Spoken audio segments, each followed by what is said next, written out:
What is a best practice for updating your GMB profile to be the most effective?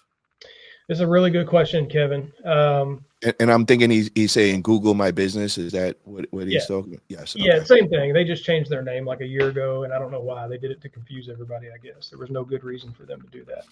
But so we update our clients' profiles for them. We actually did a beta test on this. So there used to be a standard where it was like you need to post on your Google business profile 5, 6 days a week.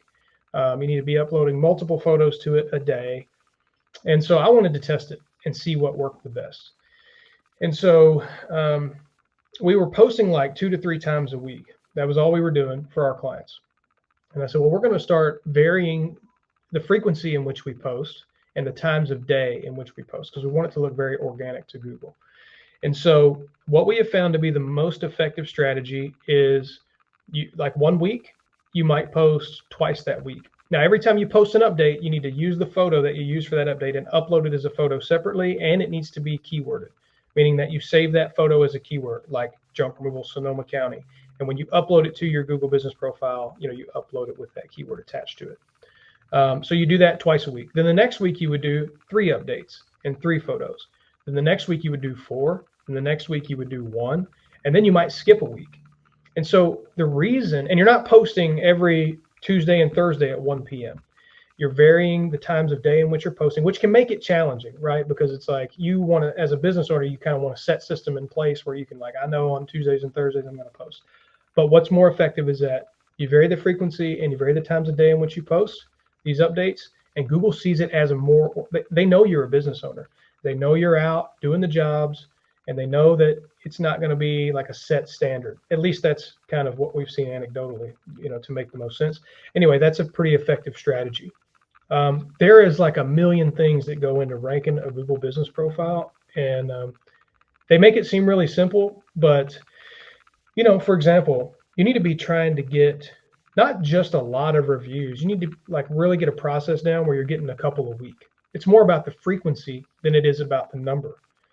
When you get those reviews, you need to be responding to them from a cell phone using cell phone service, not Wi-Fi, because Google will actually geolocate that cell phone signal where it's coming from, and they'll understand that you're in the market in which you are responding to the review from. That's just a little tip, by the way. There's just a number, making sure your social media profiles are connected. I just did a video on that the other day on my personal page, and then posting on those social media profiles, a few times a week. That's a great strategy to help boost that Google business profile. So, Kevin, I hope that answered your question, man. We got Green Up Junk Removal. He says, I try to advise guys when they start running ads, have like 2 or 3 months worth of money to dump into it before they will see that money coming back. Thank you for that. And then Kevin Hess has a good question. He says, how are you attaching the keyword? Okay, so I'll answer the first one first. I would say you can have that nest egg built. There's 2 ways of doing it. First, I think that you should already be doing 12 to 15K a month. You can do that without ever running an ad, without ever paying for SEO. You could probably do more than that, but that's just a good starting point. You need to be grossing 12 to 15K a month. And if you're not willing to hustle to a point where you can get there, you don't need to be worrying about ads. You need to be worrying about how can I generate this business on my own before I want to scale up, because there's a lot of lessons to be learned in growing it yourself and growing it organically. Then, so I want to, the way to really answer that question is if you're grossing 12 to 15K a month, you don't necessarily have to have 2 to 3 months of nest egg put back. You should have a good enough recurring gross revenue where you can, afford, because he's right, those first couple months are going to be a bit of a challenge, and it's likely that you're not going to break even. You may, but maybe you don't, and at least you've got that recurring revenue to make up for it. But yeah, not a bad point, because it is true. It's going to take a few months for really things to really start kicking off. After that 2 to 3 month mark, though, you should begin, like we were saying earlier, 2 to 3x. That should be the target you're kind of looking at. All right, Kevin, as far as attaching a keyword, so it's the same way. Think of it like alt text images on your website. So you would say you take a photo on your phone. The easiest way to do it is to like email it to yourself, email that photo to yourself, save it to your desktop. And then when you save it, you're saving it as a keyword. So junk removal Sonoma County, right? And then you can upload that photo from your desktop. I don't recommend doing that too often, but maybe once a week you can use the desktop. or you can just re-email that photo back to yourself as the keyword and then upload it that way. It's a little bit of a pain in the butt, but that's how we do it for our clients. We post from desktop for our clients.